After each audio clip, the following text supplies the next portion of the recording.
다 함께 10월의 말씀 요한 1서 3장 18절 말씀을 암송하시면서 하나님 앞에 예배자로 나아가시겠습니다.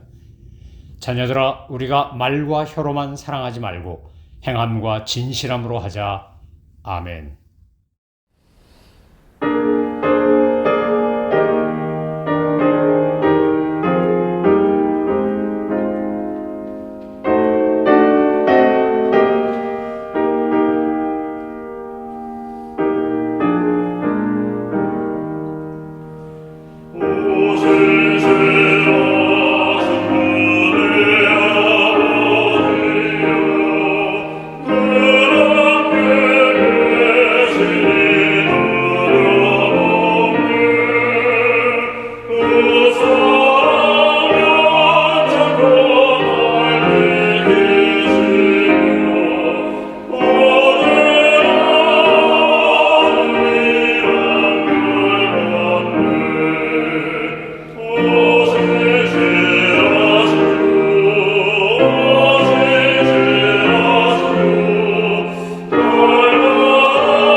하나님께서 오늘 우리에게 주신 말씀은 사무엘하 13장입니다.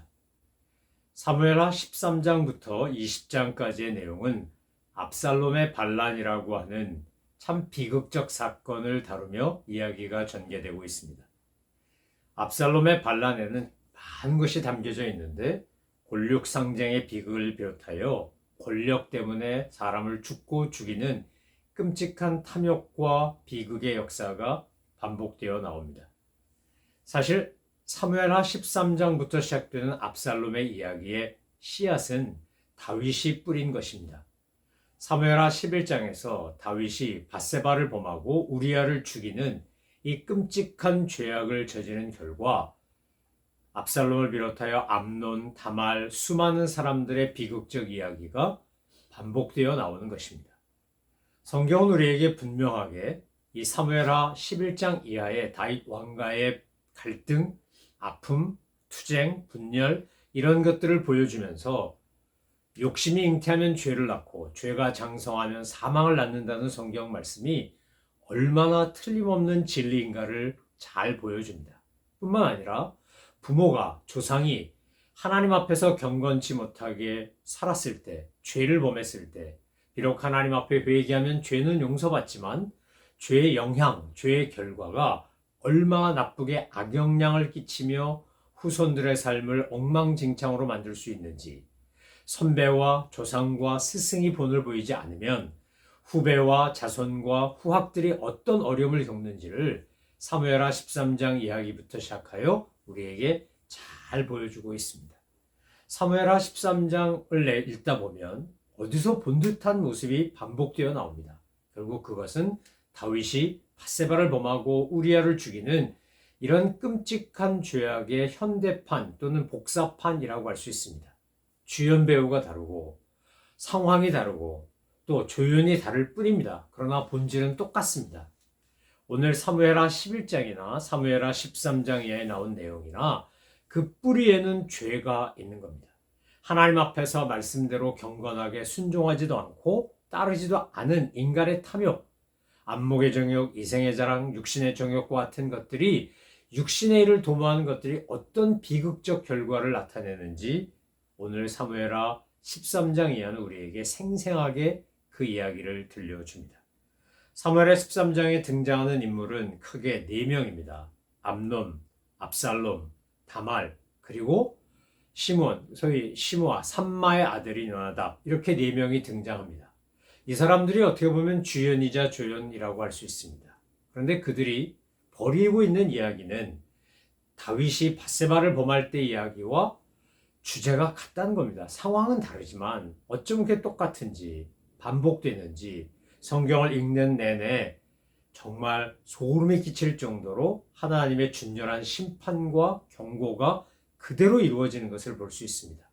하나님은 나단을 통해 다윗에게 이렇게 경고하셨습니다. 내 집안에서, 내 왕가에서 피 흘림의 역사가 끊이지 않고 반복될 것이다. 네가 무고한 자의 피를 흘렸기 때문에 너 또한 그 피 흘림의 비극을 경험하게 될 거라는 경고를 받습니다. 여러분, 가인이 아벨을 들에서 쳐 죽였을 때 하나님 그 아벨의 피 호소를 듣는다고 했습니다. 지금도 저 우크라이나 땅을 비롯하여 전 세계에서 억울하게 죽어가는 수많은 사람들이 얼마나 많습니까? 그 억울한 죽음의 피 호소를 주님은 들으신다는 겁니다. 하나님은 사랑의 하나님일 뿐만 아니라 공의의 하나님이시기 때문에 그렇습니다. 우리가 하나님 앞에 나아가 죄를 회개하고 자복하고 용서를 구하면 용서를 받습니다. 그러나 죄값은 당연히 치러야 합니다. 우리가 지은 죄가 너무 많아서 그 죄값을 우리가 감당할 수 없기 때문에 하나님께서 직접 메시아를 보내셨고 우리 주 예수 그리스도께서 그 죄값을 담당하셨기 때문에 저와 여러분은 멸망당하지 않고 이 땅에서 지금 살아가는 겁니다. 사실 우리가 다윗같이 이렇게 지은 죄값에 대하여 생생하게 눈으로 목도하며 경험하며 산다면 저와 여러분은 아무도 살아갈 수 없을 만큼 우리는 끔찍한 죄인입니다. 이 사실을 잊지 말고 사무엘하 13장을 보셔야 합니다. 나는 마치 의인인 것처럼 죄인들이 벌이고 있는 끔찍한 죄의 잔치를 구경하듯 보시지 마시고 이 말씀을 묵상하시고 말씀을 따라갈 때 내가 암논이구나, 내가 압살롬이구나, 내가 다말이구나, 내가 요나답이구나 하는 생각으로 말씀을 읽으셔야 이것이 내 삶에 구체적 적용이 됩니다. 여러분, 암논이 자기의 이복 동생인 다말을 사랑했습니다. 남자가 여자를 사랑하는 것, 총각이 처녀를 사랑하는 것, 젊은 남녀가 사랑에 빠지는 건 잘못된 게 아닙니다. 근데 문제는 암논이 다말을 짝사랑한 겁니다. 그 짝사랑한 암논의 다말 사랑이, 다말 바라기가 결과를 좋게 맺으려면 출애굽기 22장에 나오는 것처럼 하면 됩니다. 심지어 출애굽기 22장에 뭐라고 되어 있습니까? 성적인 폭행을 했다 할지라도 결혼 지참금을 두고 결혼을 할 수 있습니다. 그래서 암논이 다말에게 이렇게 성폭행하지 않아도 얼마든지 왕자로서 왕에게, 아버지에게 내 누이 동생, 이복 동생이지만 다말을 저에게 아내로 주십시오 하면 그 당시 다윗 왕국에는 근친상간 금지와 같은 법이 확고하게 자리 잡고 있던 시대가 아니었습니다. 레위기에 나온다고 우리가 시대적으로 이것이 확고하게 확립됐고 다윗 시대만 해도 이것이 절대 금지됐구나라고 생각하시면 안 됩니다. 성경이 기록된 것과 그것이 실시된 것 사이에는 시대적 간극이 있고 상황이 바뀜에 따라 그래서 시대가 바뀌고 환경이 바뀌고 또 적용되는 것이 바뀌기 때문입니다. 오늘 암논이 다말을 연모하다가 요나답의 잔꾀를 듣고 그리고는 아버지에게 청을 합니다. 다윗이 만약에 암논의 이런 음흉한 생각을 알았다면 자기 딸에게 명령하여 오빠에게 가서 병 간호도 하고 원하는 대로 빵도 구워주고 이런 거 하라고 지시하지 않았을 겁니다. 근데 다윗은 암논이 그런 간교한 계략을 꾸미고 있는 줄 몰랐습니다. 마치 우리아가 다윗이 간교한 계략을 꾸미고 자기를 불러서 궁전으로 불러서 공로를 취하고 정황을 묻고 이러면서 집에 가서 아내와 동침하라고 한 것을 전혀 모르고 충직된 군인으로서 그가 왕과 또 신복과 요압과 군대와 군인들과 전쟁터를 생각하며 아무리 술을 먹여도 그가 들어가서 동침하지 않은 것과 같습니다. 다윗은 자기가 우리아를 속인 것처럼 자기도 암논에게 속습니다. 여러분, 암논이 다말을 성폭행하는 이야기를 보면 창세기 34장에 하몰의 아들 세겜이 디나를 보고 연모하여 그녀를 데려다가 성폭행한 이야기와 연결되어 나옵니다. 그러니까 사무엘하 13장의 이야기는 사무엘하 11장의 다윗의 이야기와 더 멀리 창세기 34장의 디나 이야기가 이렇게 오버랩되면서 겹쳐지면서 오늘 성경을 읽는 독자들에게 죄가 빚낸 끔찍한 결과가 무엇인지를 이야기하고 있다는 겁니다. 여러분, 이 아브샬롬이라고 하는 게 원래 이름이고 우리가 한글 성경에 압살롬 이렇게 번역되어 있는데 이 압샬롬이 어떻게 한 겁니까? 자기의 친여동생, 어머니가 같으니까 같은 여동생, 동복 동생인 이 다말이 욕보인 것을 보고 그는 분노하며 복수를 결심합니다. 그러나 매우 집요하게, 치밀하게 암논을 제거하기 위하여 계획을 세웁니다. 여러분, 사무엘하 13장은 단순히 러브 스토리가 아닙니다. 이 속에는 다윗 왕가의 복잡한 권력 계승을 둘러싼 권력 다툼이 복선처럼 깔려 있습니다. 여러분, 아버지는 한 사람인데 어머니가 여러 명이면 문제가 복잡해지기 시작합니다. 특별히 권력을 앞두고는 형제지간에 매우 강력한 권력 투쟁이 일어납니다. 우리나라 조선이라고 불리던 나라에도 고려를 멸망시키고 조선을 세운 태조 이성계에게는 아내가 둘이 있었습니다. 한씨 부인과 강씨 부인이 있습니다. 그런데 이 한씨 부인에게서 아들이 여섯 있고 강씨 부인에게서 아들이 둘이 있습니다. 그런데 태조 이성계는 그 당시 고려의 귀족 가문이었던 강씨 소생으로 태어난 이방석을 세자로 세웁니다. 맨 막내인데. 그리고 이방석의 후견인으로는 정도전이 있었습니다. 삼봉 정도전이 이방석을 세자로 앞세워서 그가 생각했던 소위 사대부가 정치하는 그런 정치를 이성계와 이방원이 생각했던 왕도 정치가 아닌 소위 전문 관료가 지배하는 사대부 정치를 꿈꾸다가 제1차 왕자의 난 때 이방원이 이방석을 죽이면서 이 정도전도 제거하고 이러면서 권력의 틀을 잡습니다. 그리고 권력력이 별로 없는 자기 형 이방과를 이대왕 정종으로 세우지 않습니까? 그 다음에 정종이 이제 황태자, 소위 왕세자를 책봉해야 되는 문제를 놓고 넷째 아들, 자기의 형이었던 이방간과 또 이방원 사이에 제2차 왕자의 난이 벌어집니다. 그것은 같은 어머니 소생이었는데도 불구하고 치열한 권력 다툼을 벌이고 결국은 동생이 형을 죽이면서 이방원이 자기 형인 이방간을 죽이면서 2차 왕자의 난이 끝나고 정종은 딱 2년 뒤에 자기 동생인 이방원에게 권력을 승계하고 물러납니다. 여러분, 조선이라는 나라의 초창기 나라가 세워지고 권력 다툼을 할 때 이야기나 지금 다윗 왕가가 세워지고 권력 다툼을 할 때 이야기나 별반 다르지 않습니다. 암논이 다말을 사랑한 것도 사실이고 다말을 연모한 것도 사실일 겁니다. 그런데 그렇게 쉽게 성폭행한 다음에 내버리고 쫓아내고 다시는 오지 못하게 하고 싫어하고 미워했다라고 하는 성경의 이야기에 보면 여기엔 다분히 암논이 장자로서 자기의 강력한 경쟁자인 압살롬에게 다말을 통하여 욕을 보이고 다말로 하여금 결국 압살롬이 왕위 계승권에서 멀어지게 하려고 하는 권력 투쟁에 참 비열하고 어두운 그림자가 이 이야기 속에 담겨 있다는 겁니다.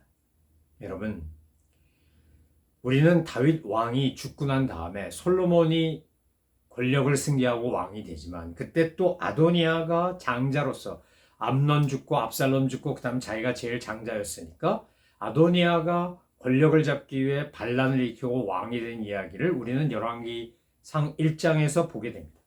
바꿔 말하면 사무엘 하에서부터 열왕기로 넘어가는 과정에서도 여전히 권력 투쟁의 이야기가 있는 겁니다. 여러분, 이것은 뭡니까? 한마디로 말하면 인간의 탐욕이 빚어낸 비극적 사건입니다.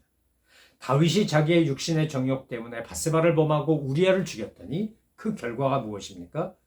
암논은 다말을 범하고 압살롬은 그것을 갚겠다고 암논을 죽이고 이러면서 권력 상쟁의 비극, 서로 미워하고 질투하고 시기하고 범하고 쫓아내고 이런 비극적 이야기가 사무엘하 13장에는 가득 차 있다는 겁니다. 성서기자가 이 이야기를 가감없이 쓰면서 성령의 감동을 받아 이 사건들을 기록하면서 우리에게 전하고자 하는 메시지는 무엇이겠습니까? 오늘 저와 여러분이 부모로서, 스승으로서, 선배로서, 멘토로서, 앞선 기성세대로서 성경은 우리에게 이렇게 묻고 있는 겁니다. 네가 만약 다윗처럼 악을 행한다면 네 자자손손에게도 똑같은 죄의 악한 영향력 때문에 비극적 사건이 반복될 것이다. 그러니까 경건에 이르기를 연습하고 주의 말씀을 따르고 복 있는 사람답게 죄인의 길에도 오만한 자의 자리에도 서지 말고 따르지 말고 오직 여호와의 율법을 즐거워하고 그 율법을 주야로 묵상하는 그 말씀을 따라 사는 그런 존재가 될 것을 강력하게 권하고 있는 것입니다. 사랑하는 성도 여러분, 억울함, 수치, 모욕, 피 흘림, 안갚음 이러한 이야기들이 사무엘하 13장에는 그득합니다. 그런데 사무엘하 13장에 나오는 이 비극적 사건들을 볼 때마다 어디서 본 것 같은 느낌이 자꾸 드는 것은 웬일이겠습니까? 결국 사무엘하 13장은 사무엘하 11장과 연결되어 있는 겁니다. 저와 여러분이 우리가 자녀들을 사랑하고 그들에게 선한 영향을 끼치며 훌륭하고 존경받는 스승과 선배와 어른이 되기를 정말 원하신다면 우리는 사무엘하 11장부터 시작되는 다윗 왕가의 비극과 범죄를 보면서 반면교사를 삼고 절대로 이 길로 가지 않게 해달라고, 죄인의 길, 오만한 자의 자리의 길, 타락하고 방종하고 교만한 자의 삶을 따라가지 않고 오직 십자가의 길을 걸어가게 해달라고 우리는 하나님 앞에 간절히 기도해야 합니다. 고통의 우물에서 건지는 보물이 없다면 자기의 실패와 좌절이 또다시 반복될 수 있다는 것을 잊지 않고 하나님 앞에 나를 쳐서 복종하는 겸손한 기도와 순종과 주님께 온전히 나를 맡기고 의탁하는 믿음의 결단이 없다면 우리 또한 다윗처럼, 우리 또한 암논이나 압살롬처럼 그렇게 죄를 짓고 힘든 삶을 살고 도망을 가고 수치를 당하고 목숨을 잃고 이럴 수 있다는 겁니다. 여러분, 죄의 영향력은 사람을 가리지 않습니다. 그러나 우리가 하나님 앞에 겸손히 은혜를 구하며 주님 앞에 나아갈 때 성령님의 도우심 또한 사람을 가리지 않습니다. 우리의 연약함을 인정하고 부족함을 인식하고 하나님 앞에 내가 얼마나 연약한지를 고백하며 하나님 앞에 은혜를 구하고 성령의 도우심을 구할 때 우리는 존경받는 어른, 본받고 싶은 조상이 될 수 있습니다.